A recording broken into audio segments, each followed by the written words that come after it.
Isang magandang araw po sa lahat ng tagapakinig natin dito sa Tagalog Health Talks. Ngayong araw na ito po ay pag-usapan natin yung term na pagkakaroon ng severe allergic reactions.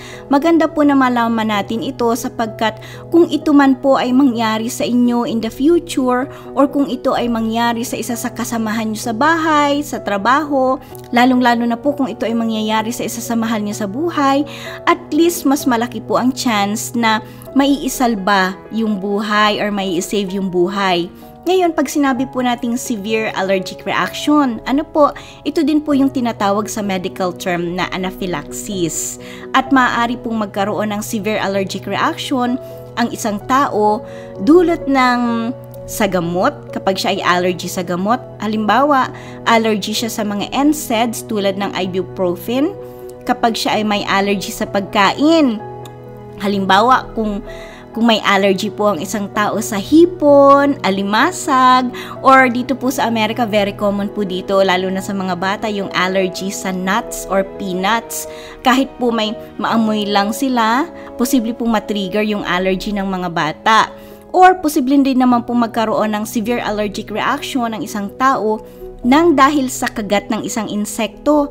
At very common po dito, dyan, and anywhere sa buong mundo, ang allergy sa bee sting or sa bubuyog.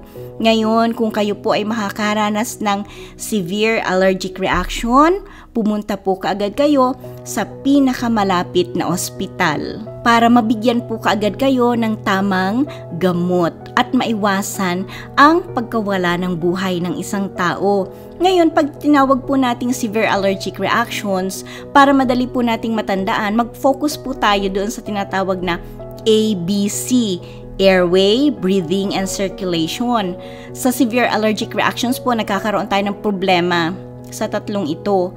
Sa airway problems po, usually mapapansin ninyo na nagkakaroon ng pamamaga sa mukha, sa labi, at dito sa lalamunan or sa may leeg, o kaya po nahihirapan ang pasyente na lumunok. Kapag yan po ay naranasan ninyo or nakita nyong nararanasan ito ng isang tao nang dahil sa kanyang allergy, pinakamabuti po na dalhin kaagad siya or pumunta kaagad kayo sa pinakamalapit na ospital.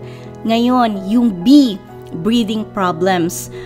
From the name itself po, ito po yung nahihirapan na huminga ang isang tao, or kung napansin nyo po na may maingay or abnormal na tunog kapag humihinga ang isang tao.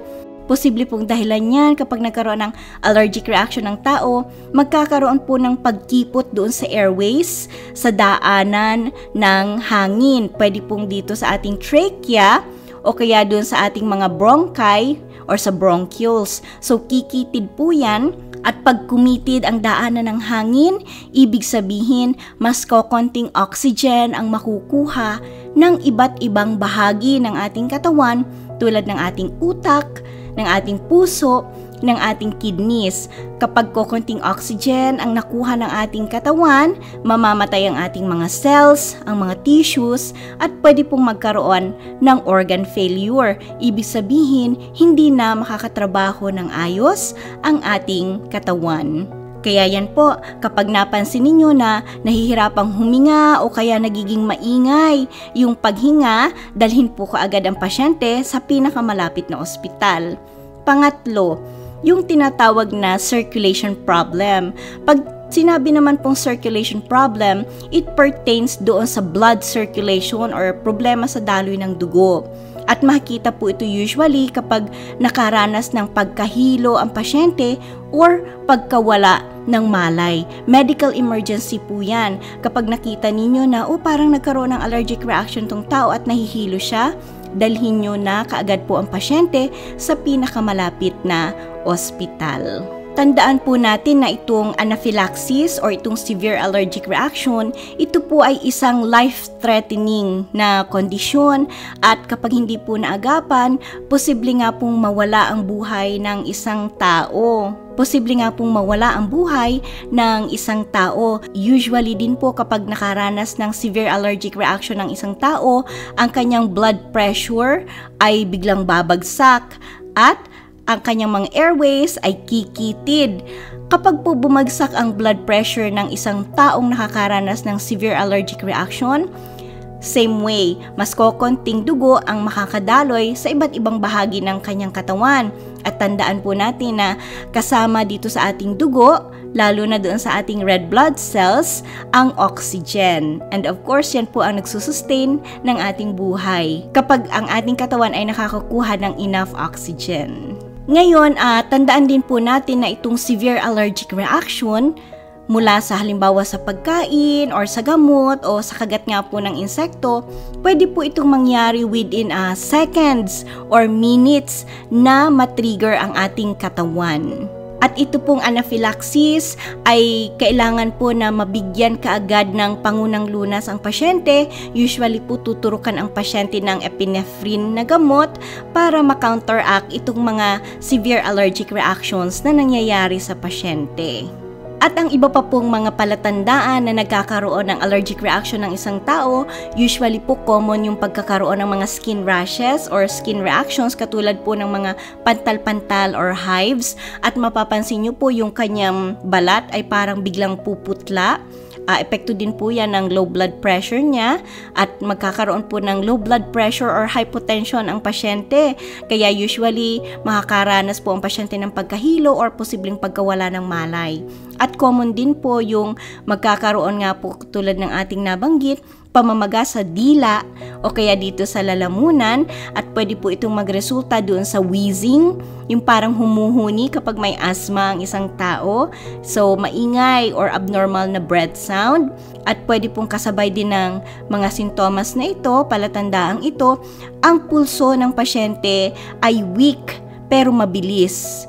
Kung pupulsahan niyo po ang pasyente, hawakan niyo po yung kanyang wrist para maramdaman ninyo, mapapansin niyo po na baka ang kanyang pulso ay mabilis ang tibok pero mahina naman. So maganda rin po na matuto tayo kung paano natin kuhanin ang heart rate or ang pulso ng pasyente.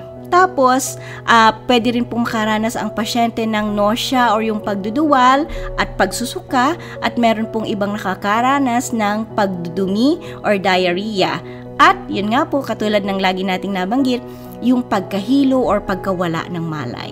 Kaya tandaan po natin, kung kayo or ang inyong mahal sa buhay ay inaakala ninyong nakakaranas ng severe allergic reactions, huwag niyo po hintayin na ito ay mawala or mawala yung mga sintomas. Dalhin kaagad po ang pasyente or kayo, magpadala po kaagad kayo sa pinakamalapit na ospital para mabigyan po kaagad kayo ng emergency care. Ang isang tao naman po at risk siya na makaranas nitong anaphylaxis o nitong tinatawag din nating severe allergic reaction kapag previously or sa mga nakaraang panahon siya ay nakaranas na ng severe allergic reaction din, halimbawa sa gamot or sa pagkain or sa kung ano pa man pong bagay. Kung ang pasyente ay may asthma, kung pwede din po kasing magkaroon ng tinatawag na allergic asthma, o kung yung asthma ng pasyente ay natitrigger halimbawa ng amoy o kaya ng mga balahibo ng pusa, ng aso o kaya ng alikabok. At kung meron po siyang mga certain medical conditions tulad ng pagkakaroon ng sakit sa puso, at tandaan po natin, ang komplikasyon nitong anaphylaxis ay posible pong titigil ang paghinga at ang pagtibok ng puso ng isang tao. Tandaan po natin na ang pagkakaroon ng mga anaphylactic reaction, ito po ay life-threatening at hindi dapat ipagsawalang bahala. Muli po, maraming salamat sa inyong pakikinig dito sa amin, dito sa Tagalog Health Talks. It's been a while na nag-create po tayo ng video na makikita nyo ako. Naging busy lang po kasi kalilipat lang namin like a few months ago dito sa aming bahay. And due to some personal circumstances, na busy po kami. At once again, maraming salamat po sa inyong pakikinig. Kung nais nyo pa po na makapanood pa ng iba pang Tagalog Health videos at makapakinig pa ng iba pang Tagalog Health tips, paki-like lang po at mag-subscribe dito sa aming channel, dito po sa Tagalog Health Talks. Muli po, ako po si Nurse Dayan at maraming salamat po sa inyong panonood.